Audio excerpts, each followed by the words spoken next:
My name's Angelo, and welcome to We Want Picks.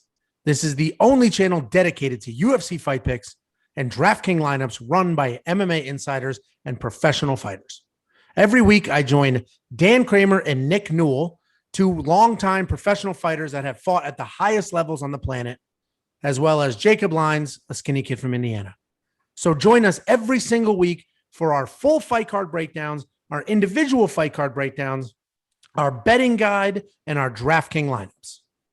Next up at UFC Vegas 34, we have Roosevelt Roberts versus Ignacio Bahamondes. Roberts is 10-2 overall.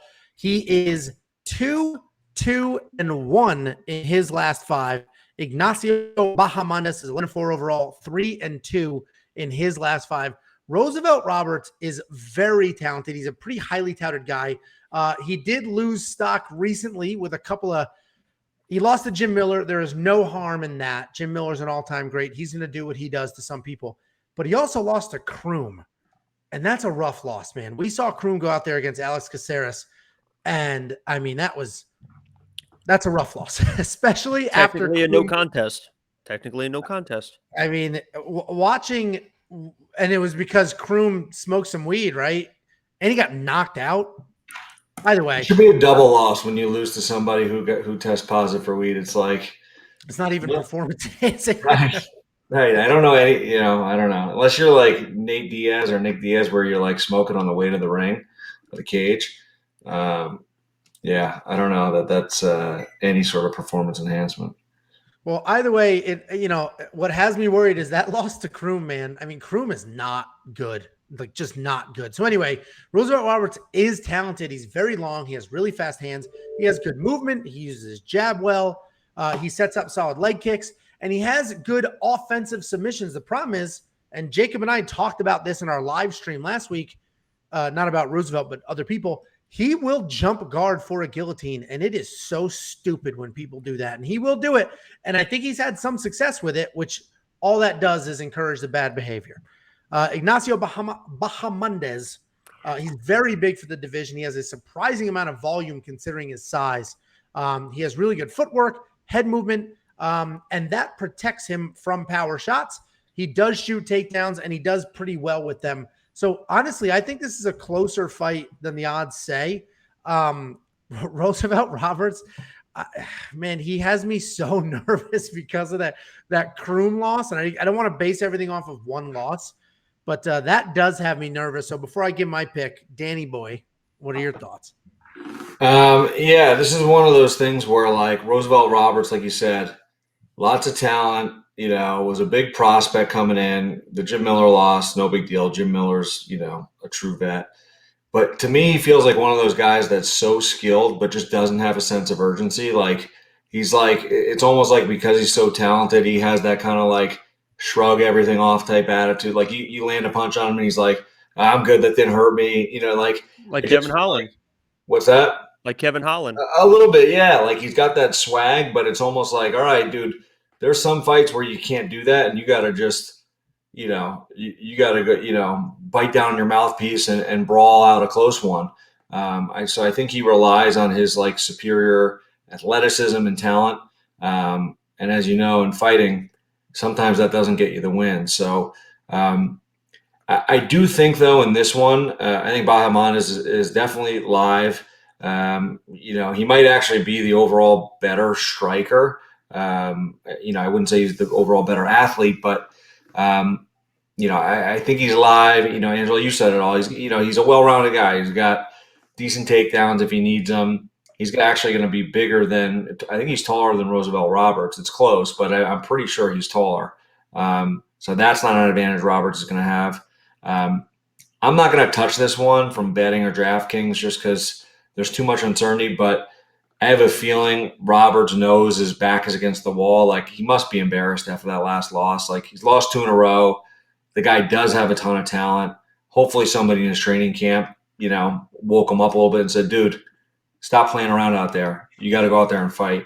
And if he does that, I think he's got all the skills to be really, really good. So he's my pick, but I'm not confident until I see him go out there and put on a compelling performance. I agree with all of that. We're pretty much aligned on that. And I have a spreadsheet here, all my notes, whatever, and a check next to my pick. The check is next to Roosevelt Roberts, but I don't love it. And literally, I base that pick off of just raw talent. I think he is the more talented guy. Whether he puts that together or not is a whole different situation. And that's basically the same breakdown for the main event, but we'll do that later. Jacob, Wow. what are your thoughts here? Spoiler alert for the main event. Yeah, you can just leave now. That's the main pick for the main Spoiler card. alert. I'm glad that Dan mentioned the heights because these guys have got to be the two of the tallest guys in the lightweight division. I think they're both 6'1", if not one 6'1", 6'2", which is so tall. The issue is Roberts does not use his length at all, and Bahama Mama does with his kicks, with his strikes. Roosevelt, that's the reason why Kevin Kroom won that fight. He was able to just step into the pocket with no distance control by Roberts at all and just cracked him with the left hand. It was, easy piece of cake, pizza pie. I would like to see Robert. You did mention too, he chases submissions. That's the first thing I noticed, and that's what got him in trouble with Jim Miller. He was chasing submissions, was on his back. He couldn't get off his back. Jim Miller just controlled him that entire fight. So I actually like Bahama Mama in this fight. He's pretty green on the ground. So if this goes to the ground, I feel like he's going to be in some trouble, but I just don't see it going to the ground. I think he's able to use that length against Roberts with his front kicks, with his punches. And I think I think it's a pretty boring fight, but I think he wins off points in a boring decision. It's funny you say it's boring, but I actually like the more and more on Monkey Knife Fight because I do think it will probably go the distance.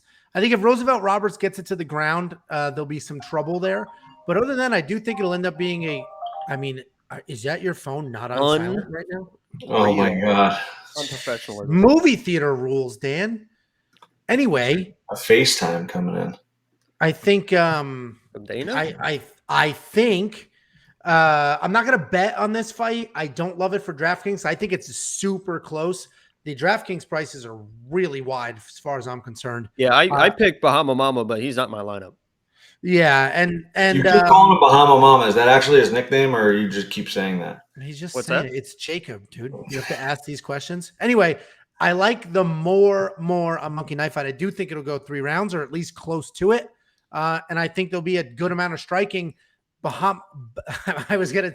You keep saying. I mean, I ain't gonna go. I'm gonna call him Bahama Mama now too. I think that's Bahamondes has decent volume, and Roosevelt Roberts, if he wants to mix it up, he'll do some solid volume as well. So I like the more Monkey Knife Fight. What do you like there, Danny? Yeah, more. I mean, unless there's a sub or something, I think they're gonna both trade a good amount, and yeah, I think more. 70 is a little high for. It is a little high, but he does have volume though. I think it'll go 3 rounds and they'll both get a bunch of strikes in. So I'll go more. Jakey, I'd be worried about this one because I'm worried about Roosevelt really working on his grappling and just instead of being a striker, just really focusing on the grappling. And if he gets Bahama Mama on the ground, I don't think he's gonna be able to get back up, and he could be in trouble. So. I always say these young guys that are talented.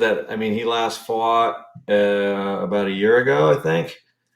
You got to figure they're improving in between fights, so that's always an X factor. Yeah, and if you just got not to touch it. Yeah, if you just got knocked out to your last fight, but you're pretty good in jiu-jitsu, why not just if you take it to the ground, you can't get knocked out. So learning takedowns is that easy. That's why Ryan Hall picked it up so quickly.